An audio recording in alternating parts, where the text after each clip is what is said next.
Hey, today we're on the front porch with David Nelems with the Don Ryan Leadership Center. Welcome. Good, thank you. Thank you. Good to be here at Creative Coast again, and always excited to talk about what we do at the Don Ryan Center, and I'd like to get the word out about the innovation we do over in Bluffton and the region. I love the fact that our Creative Coast is regional. We're actually crossing over that bridge. Yeah. And this is another success story. Tell me how this happened in Bluffton. Well, the Don Ryan Center for Innovation is a partnership between the town of Bluffton, of which I'm an employee. I actually work for the government now after all these years in the private sector, but I work for the government in the town of Bluffton. But it's the partnership between Bluffton and Clemson University. So Clemson looked at the state of South Carolina a number of years ago and decided that if the cities were not Charleston, Columbia, Greenville, and Spartanburg, the rest of the state could use some economic diversity and development. So they came up with this Technology Village program, of which where the Clemson partners with the local municipality to encourage innovation through this entrepreneurship center. So Bluffton was actually the first of the Clemson Technology Villages. We're about 3.5 years old, and we are by far the most successful of the 5 centers that are around the state now. 28 companies go through our program formally in the last 3.5 years. That's great. Okay, when you describe that a company is going through the program, what happens? Well, we're an incubator, so we help companies that are early stage or startup businesses try to fill the holes they may have to help them be successful and be successful faster. So we have a program we run them through, but it's not a cookie cutter program. Not everybody gets the same thing. Some companies are a little further along. Some companies are almost clean sheet paper ideas that we have to turn into a company. So we figure out what that company needs. Maybe they just need really sales and marketing help. Sometimes they need sales and marketing and website, and finances, and all types of help. So we look at each company individually and try to figure out what they need to be successful. And we have them in the program about 12 to 16 months, depending on what they need. And when they graduate out, hopefully they locate in Bluffton or the surrounding region to start hiring people. That's great. What are you finding? Who is the typical business that's coming in? There's the most interesting thing is there's nothing typical about any of it. You know, people think entrepreneurship and incubators, I think, oh, everyone's 24 years old and, you know, they sleep late and they're unorganized. No, I have people from 22 to 68 years old that are running companies through the center. We work with about 8 companies at a time. So there's no, like I said, there's no cookie cutter program, there's no cookie cutter type of innovator that comes in. They're all very different from what they need and how they work. So this must be a pretty lean staff. Oh, it's me and one part-time person. All right, so do you use mentors and other community experts who help provide the support for these businesses? Very much so. I mean, because it was really, we really use the team approach to help these people. My background is in IT and internet companies, so if the company has a play in that area, I can really help a lot. But otherwise, if it's, you know, a company that's doing something in the automotive industry or something in the fishing industry or something else, you know, I can just bring general business advice. So we take advantage of the fact there are a lot of people in Bluffton, Hilton Head, and Beaufort that have retired and come down here and have realized they can't play golf every day. And right. They get bored, right? And we have a large list of mentors that I bring in to put on different teams. We have people that are, you know, one of the guys that helps one of my companies is the CEO of a Fortune 10 company before he retired, and one is was the global CFO for one of the top 5 accounting firms. You have this untapped resource. Mm-hmm. I feel like with that population. Oh, we do. We really do. And I'm always getting a call every other week for someone that says, "Oh, I heard about you guys. Mayor Solka talked about you, or somebody from Town Council or your board talked about the Don Ryan Center. I want to know more about it and how can I be involved." I mean, I just met with somebody yesterday to do that. So we really do build a team approach, and sometimes the team members are me and the innovator and these other mentors, but it's also Clemson University. We have Clemson kind of operates as our research arm. So when a company comes to us and says, "Well, I need help with a market segmentation study or a patent research," you know, Clemson is the entity we call on, and the graduate students and professors up there to help us do that work for us. So is this a project that's funded by the city and Clemson? It's funded primarily by the town of Bluffton and sponsors and supporters in the region. Yeah. All right, so how many companies, there's many people that have great ideas, but they can't necessarily turn it into a company. Oh, right, yeah. We've seen that all Oh, the yeah. time. It's much harder than people think, even with an incubator. And sometimes Incubator helps. it's hard to tell a person that their baby's ugly. Absolutely, yeah. How have you found that you meet with as many businesses that have an interesting idea, but they cannot make it work, as well as a success? I mean, when you meet with people, there must be. Well, it's interesting. It's not only the idea, it's the person. And really, in a lot of ways, the person is more important than the idea. You can take a mediocre idea, but if you have the right person behind it, you can really turn that into something. Conversely, if you have a really great idea, but the person behind it doesn't have the drive, or the passion, or the motivation, it may not go anywhere. And sometimes we do run across people that are not suited for this, or more often they're not good in taking direction. They go, well, no, this is how we're going to do it. I want to do it this way, and we're going to do it this way, and we give them suggestions. And this is before they get into the program, really. We kind of a screening process. And sometimes they go, no, I don't want to change this, or I don't want to change that. And we think, well, but you have to be flexible to be an entrepreneur, to be successful. Mm-hmm. It's not about what you as the entrepreneur wants. It's about what your customer wants. You have to make your service or product fit what the customer wants. You can't make the customer fit what you're selling. So my question to you is it hard sometimes to make entrepreneurs listen? Oh, absolutely. And how do you make them listen? Well, there are two F's in entrepreneurship, right? There's focus and funding. Funding is always an issue, but focus is a big issue. And so you have to just, I don't want to say wear them down, but you have to make them, with the team we build around them, make them understand, look, I know you really want to go this way, but all the research and all the business sense and mentality we have surrounded you is telling you this is not the way to go. And this doesn't happen very often, but it does happen every now and then. And usually they understand that, well, I'm in the Don Ryan Center for this guidance and this help. Why don't I listen to these people that have already done this in some manner or fact and figure out how to take advantage of that and grow? Because, we always look back in our lives and say, oh, if I only knew, now then what I know now. Well, that's what we're really giving them.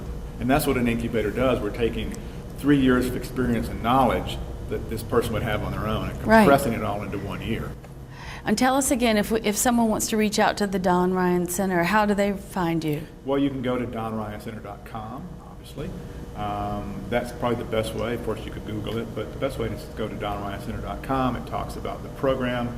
It shows the innovators we've worked with in the past and we're working with now. It talks about everything that you need to know about if you want to be involved with us, how to start the process. It's our pleasure to talk with David Nelems with the Don Ryan Center. Thank you. Thank you.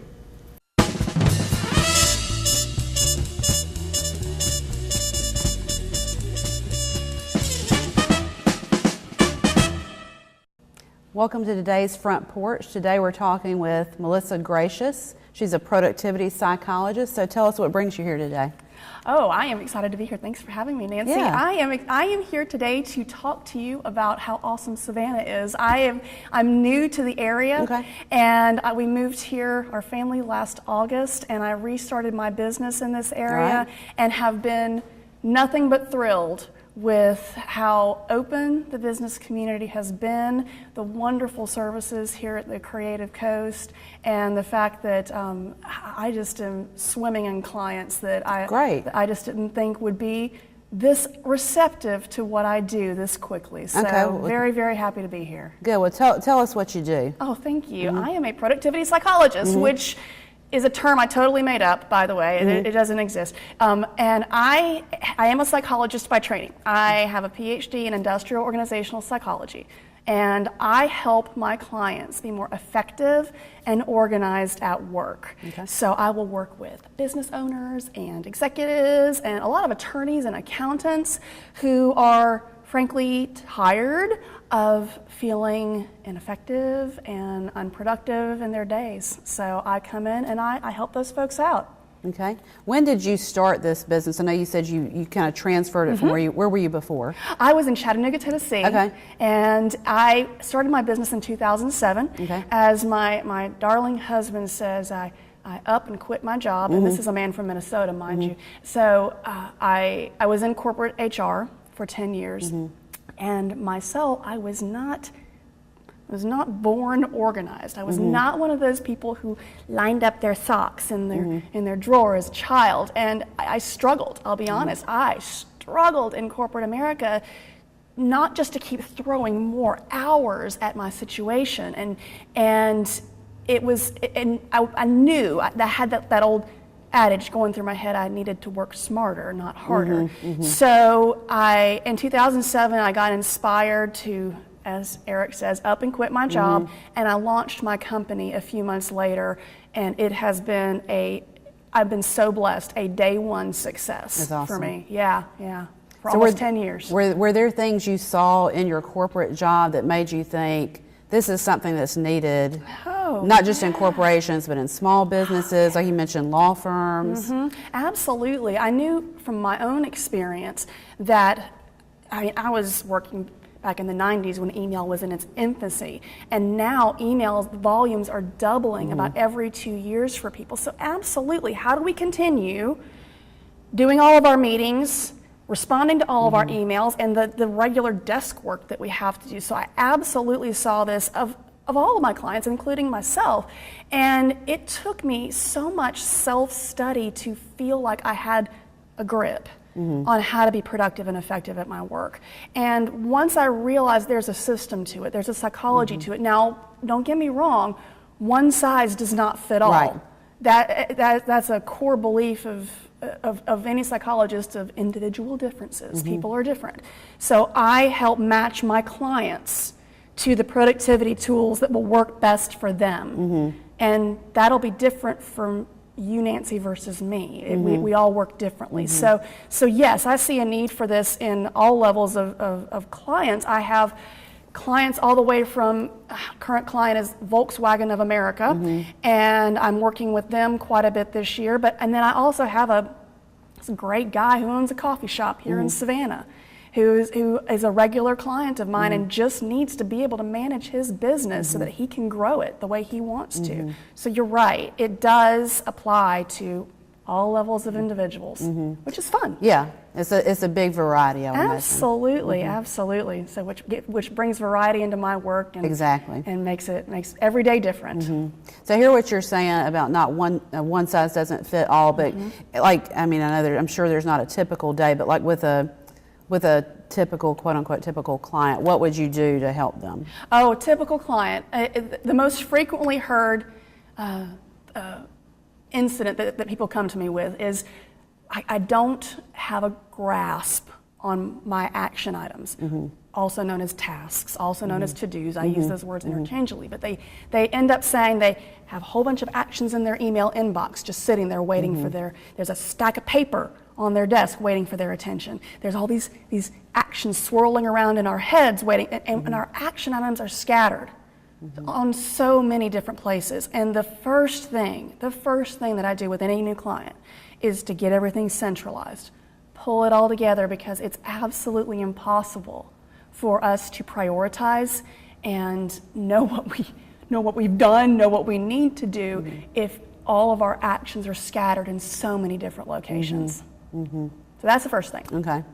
So if you had to do it all over again and start all over, is there anything you would do differently, or did you do it perfectly? Oh, you're so precious. Yeah, no, if I had to do it all over again, I would have developed an approach that I could put online and with video courses and podcasts and those types of things much sooner. I'm doing that this year, and by year end, I'm going to have my first video course launched, and I'm going to have some ebooks launched. But that's one thing I wish I'd done sooner. But I had so much fun working with clients one-on-one and doing speaking engagements and training programs that I've been good, but I do wish that's one thing I wish I'd done sooner. And I imagine too, it's probably a lot of it is trial and error. Oh, you do have, when you're just starting out? Exactly. When you're just starting out, I took a course in entrepreneurship from the University of Tennessee at Chattanooga, because I was this corporate person. No one trains you how to be an entrepreneur, at least when I was in school. So I absolutely had to learn things on the fly. I had to realize, and this was the most interesting aha moment for me, that I actually liked owning a business. I like the marketing. Oh gosh, I sound like an idiot. I like balancing my checkbook. I like the administration and the finance and the budgeting and the strategizing. I love all aspects of being an entrepreneur and being a small business owner. And had a guy call me last week thinking of starting up a similar business to mine in Pennsylvania. So I was giving him advice. And he said, "What's the number one piece of advice you'd give me?" And I said, "Make sure you want to be a business owner." Because when you're an entrepreneur, you spend probably half your time, if you're lucky, actually practicing your craft. Right. Doing that thing that you're passionate about. For me, it's helping people be organized and effective. The rest of the time, it's the marketing, it's the administration, it's all the stuff that goes All into the other hats. having a successful business. So so what did I learn? Get things online sooner. What was a fun thing for me to learn is how much fun it was to be a business owner.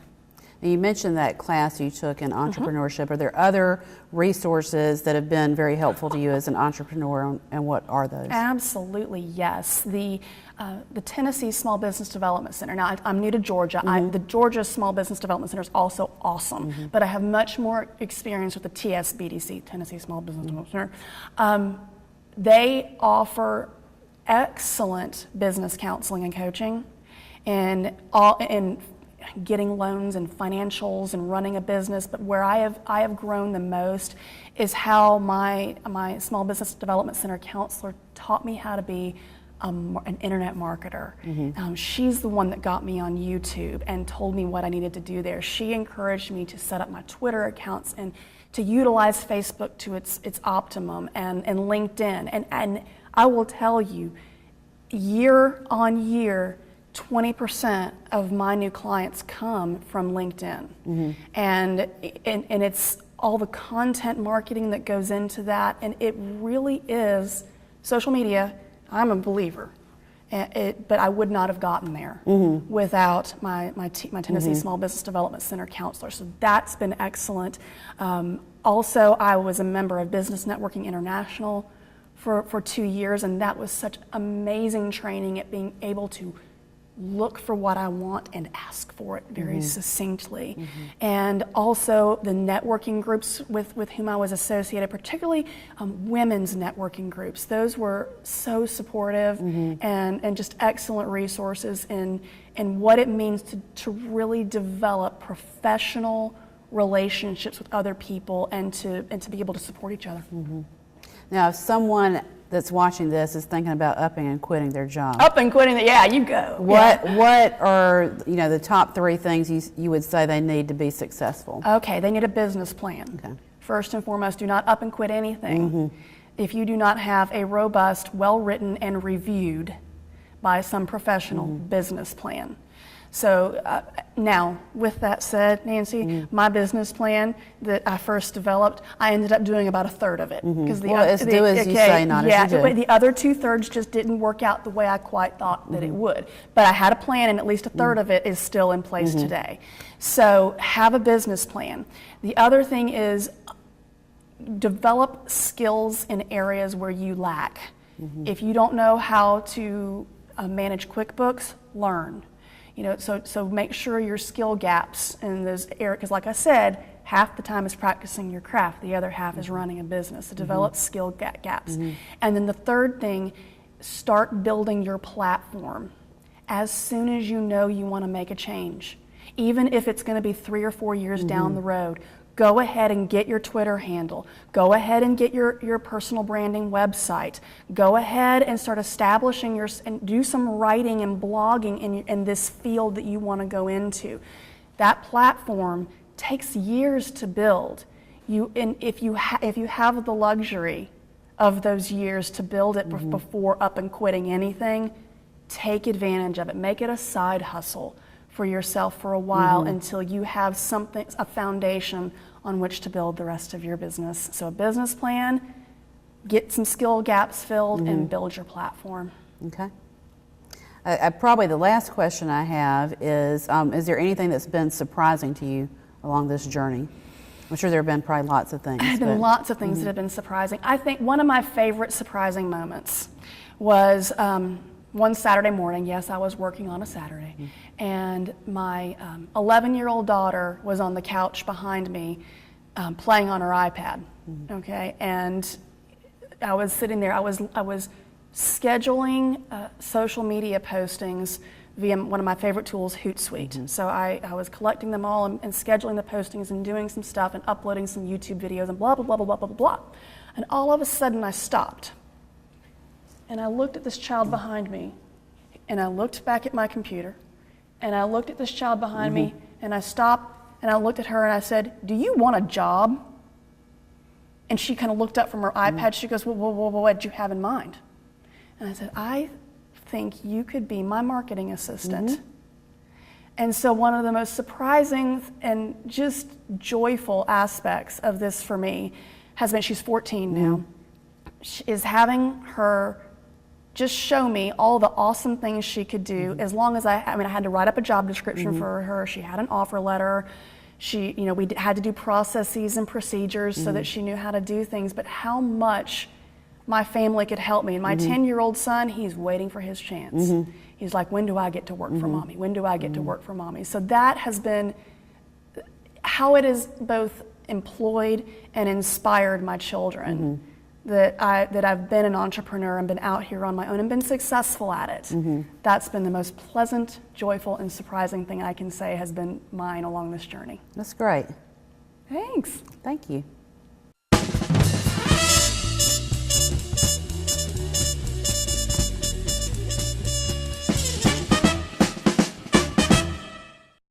Hi, I'm Jennifer Abshire, and I'm sitting on the front porch with Nate Washington. Welcome. Thank you. Thank you. I'm really proud to meet Nate. Actually, he's one of our success stories from our last Fast Pitch, and congratulations. Thank you. Thank you. And I want you to really talk a little about your new product, On the Rocks. Yeah. So it's called On the Rocks. It's a new app coming out for iOS, and basically it shows you all the local happy hours, drink specials, and prices for bars around town.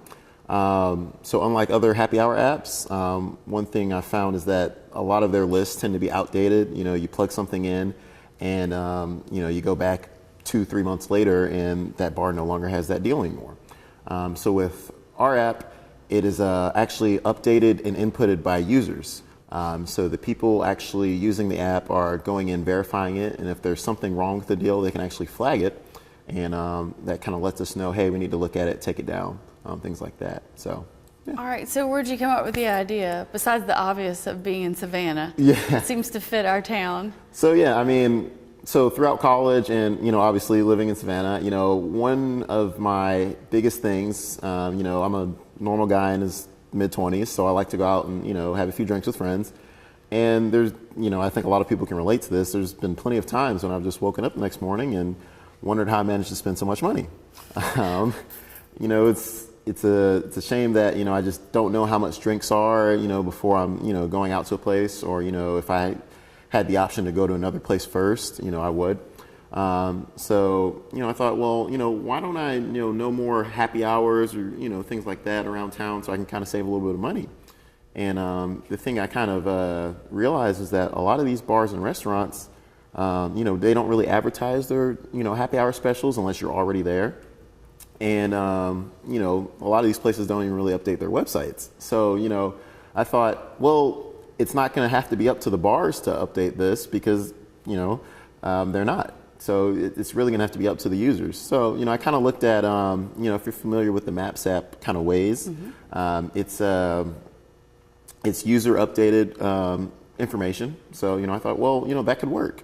People that really want to save money and help each other out. That's great. All right, so I bet all your friends are happy to support the cause. Yeah, yeah. Doing a lot of research for you. Yeah. There's been a lot of excitement. You know, a lot of our you know, initial deals are, you know, researched by me, and you know, I've enlisted some friends to kind of help me out. You know, what places do you know that I can, you know, put in the app, or you know, et cetera, et cetera. So yeah, they've been excited. All right, so are you funding this yourself? Are you seeking funding? Is this something that you're in the process? Is it complete? Where are you now in the product? So I am funding it myself right now. I will be seeking funding very soon for the near future. But right now we are in the kind of late stages. The app is ready to be released, but I'm kind of in a snag with Apple right now. They've sent me back some errors from the app I've submitted, so I'm just working on fixing those. But it should be out very soon, within the next week or so, 2 weeks. And definitely excited about that, and you know, kind of going around getting people to download it. But as of now, there is a web version up on ontherocks.app.com. Okay, great. So you know, I figured there's no point in making people wait to save money. So anybody who's interested can, you know, go ahead and use it if they want to. All right, so you mentioned earlier you're a graduate of Savannah Arts Academy. Mm-hmm. Where'd you go to college? Georgia State. All right, so what brought you back to Savannah? Believe it or not, saving money. You know, this is where I grew up, and I actually was just getting into. Well, I'd been working on developing iOS apps for about a year, and you know, just needed to save up some money for a while, just kind of figure out, you know, get more proficient at it, I guess. So I moved back to Savannah. I've kind of been saving some money for the last year, and I actually had a previous startup called Voyage. It was kind of like a long distance ride sharing thing, and unfortunately that one didn't work out. But you know, I learned some valuable lessons, and kind of taking those and applying them to On the Rocks, and gonna make this one a success this time around. That's a great idea. Okay, so tell me how you felt about the fast pitch process. It was great. So this is the first like pitch event I've ever done. You know, I've done pitches before, you know, in front of like small groups, but I definitely felt like I was prepared. Felt like I had some help. I was still nervous going up there. Of course, who wouldn't be? Yeah, but yeah, I mean the coaching sessions were very valuable, and you know, just coming in and you know, just kind of meeting everybody else, kind of getting some feedback, and it was great. You know, I would definitely do it again if, you know, if I have another idea down the line or something like that. You know, That's great. And how many people participated? How many did you compete against? So in my category, I believe there were like 8 or 9 other companies, and I think overall there may have been like in the mid-20s or something like that. So you definitely recommend it for others to do. Yeah, definitely. I feel like if you have an idea, you know, even if it's, you know, not completely fleshed out yet, you know, mine wasn't, you know, it wasn't fully quite established yet. But, you know, it's a great way to, you know, at least get some feedback, get some insight into what you're doing. And, you know, from there, you know, the sky's the limit. You know, you meet great people. Actually, I've connected with a PR firm through someone I met at Fast Pitch, who's, you know, kind of helping me out with some branding. Perfect. And some social media marketing. So it's great experience. Fabulous. You're the type of people we want to come back to Savannah and start businesses and be successful. So thanks for being here. Again, I'm on the front porch with Nate Washington, and we're talking about his new app, On the Rocks. Be on the lookout for it this spring.